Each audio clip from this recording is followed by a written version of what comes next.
This is Doc with Doc Ghetto Child once again. It's Wednesday, October the 12th, and I'm here in my home at 3227 San Julien Circle. This is my artwork on the wall over there, and I'm displaying some of my artwork. And I was diagnosed with a terminal malignant esophageal cancer. My stomach was removed along with my pancreas. And I'm having some problems right now of a different kind. I'm in remission. And I'm having another type of a problem with some form of a cancer, I believe. Well, we're going to know tomorrow. We're going to go and do some testing. We'll start beginning to find out if I'm having another problem, because this one mutates. Saying that, on that note being said, I escaped through my art. And when I'm not escaping through my art, I dedicated these days that I have left to helping entrepreneurs and entrepreneurship for small business and businesses. I'm the representative of the Black Business Association and small businesses here in Lowndes County. And we are engaging into some projects that we're working on. We just had success last week with the HUD housing program with the Valdosta Housing Authority. And I offer my thanks to Mr. Mark Stalvey for working with us so diligently, and the architect Glenn Gregory for working with us to the degree that he did. We found it to be rather astounding that our city is a little slow, but they are trying to work with us to a certain degree, but it seems as if it's because we are constantly pressuring them. And they created a VSAP program that's not a minority program, but they also got a separate program over at VSU that's headed by the coordinator that used to be the coordinator for the VSAP program. And it's at the Valdosta University. Therefore, it's got a greater quality than that of the VSAP program and a better emphasis because it's at the university. Quite naturally it would be because it's at a university. The lady there was the qualified person that they had for the VSAP program. Her name is Ruby Reesinger, and she works with VSU small businesses with SBA for SBA type programs. But unfortunately, we are stuck with the VSAP program, but you know, it's something. So we're gonna make it work. We're trying to get small black businesses certified. They're trying to jump through the hoops because of their damaged portfolios or whatsoever the case may be. But that's because blacks have been locked out, shut out, and not included. We had success, like I said, with HUD housing for the first time, and that was fantastic. But the city itself and the county, we are trying to come to a success. They gave the guys some small jobs. Some of the ones they put in the spotlight is out of business already. They are not putting enough emphasis, we feel. The Martin Luther King corridor is a prime example. We were shut out of that. There's no blacks getting no work in that as far as small businesses in our own communities and neighborhoods. We feel that it's a disgrace. So therefore we're working with Section 3, and it's going to invoke Title 6, and we are going to work with Title 6 diligently. From Washington to Valdosta, Georgia, the city of Valdosta. All it needs is one complaint to be filled out and filed. This is the complaint being filled out to be filed. Don't want to file the complaint if they work with us to the degree, but the complaint is being put together now. It's not that they haven't been warned, they have been foretold for months and months and months and months.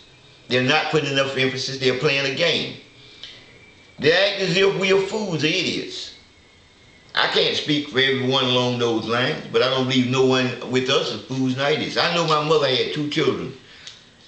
My name is John H. Robinson, John Henry Robinson. My sister is Dr. Jean Robinson. And if my mother had a fool, it must be my sister, because it's definitely not Doc.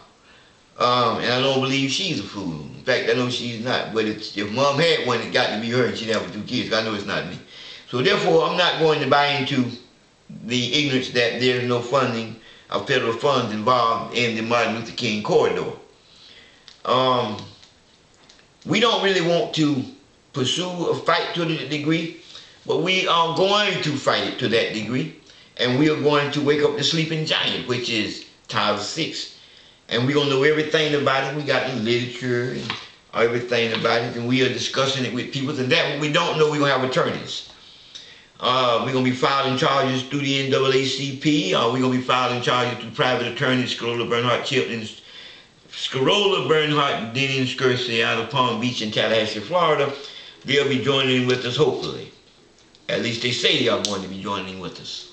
So, it's not going to be no sneak attack.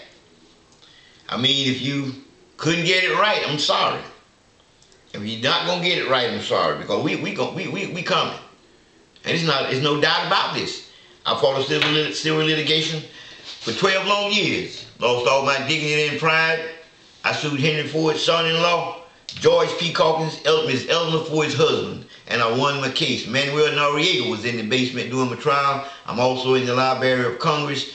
To a degree, I'm not up there like Ms. Rosa Parks, but I did scar time to the degree that my name is down in the historical part because I won a federal case. And this here reminds me of everything I went through, and it's kind of disturbing to me mentally for all the disgrace I went through, and I come to my own home and I find it to be a disgrace. A disgrace, okay? A disgrace to find that a city so one-sided, 58% black, and don't have not one service station here. I am on death row with esophageal cancer. I lost 14 of my teeth. I don't have nothing to say I'm all that proud of, all that joyful about. But I know that I must live, and I'm going to live because it is what it is. It don't matter how people might depict me, but I do want you to know one thing, is that I escaped through my art. I put my dedication in my art, and I dedicate myself for working for these entrepreneurs out here.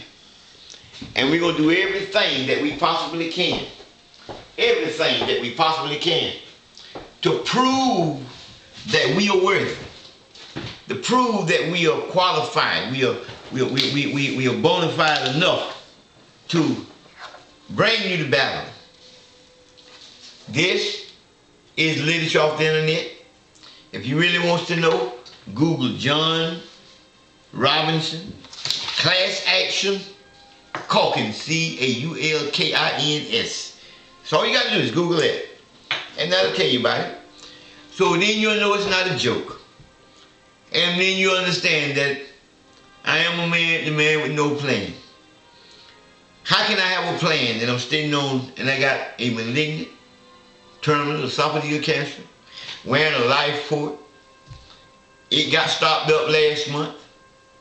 They gave me something and flushed it out, I guess. I have to get it flushed once a month. I have to take vitamin B12 sometime twice a month. Told you I lost 14 of my teeth with this beautiful smile. And you think I have time to joke around and I should be somewhere doing something? No, I see that there's a value in somebody's lives that need to be changed. This is not any good in this city. This is no good. None at all, none whatsoever, to be excluded.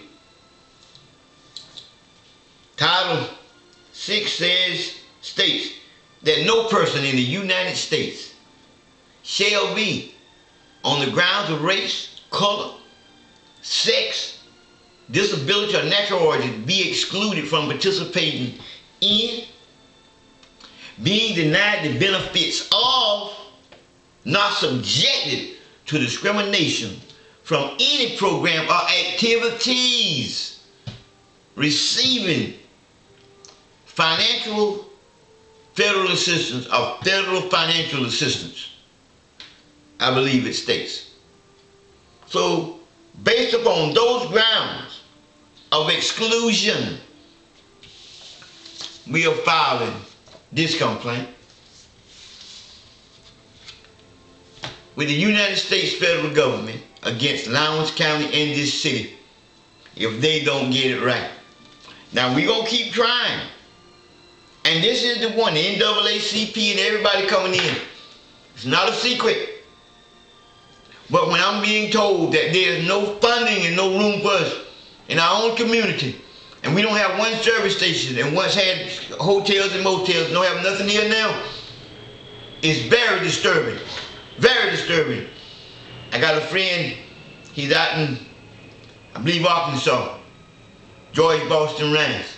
I commend him for his courage and the stuff that he does for this community. We're going to fight to the end. He's our news journalist. This is Doc Ghetto Child till next time.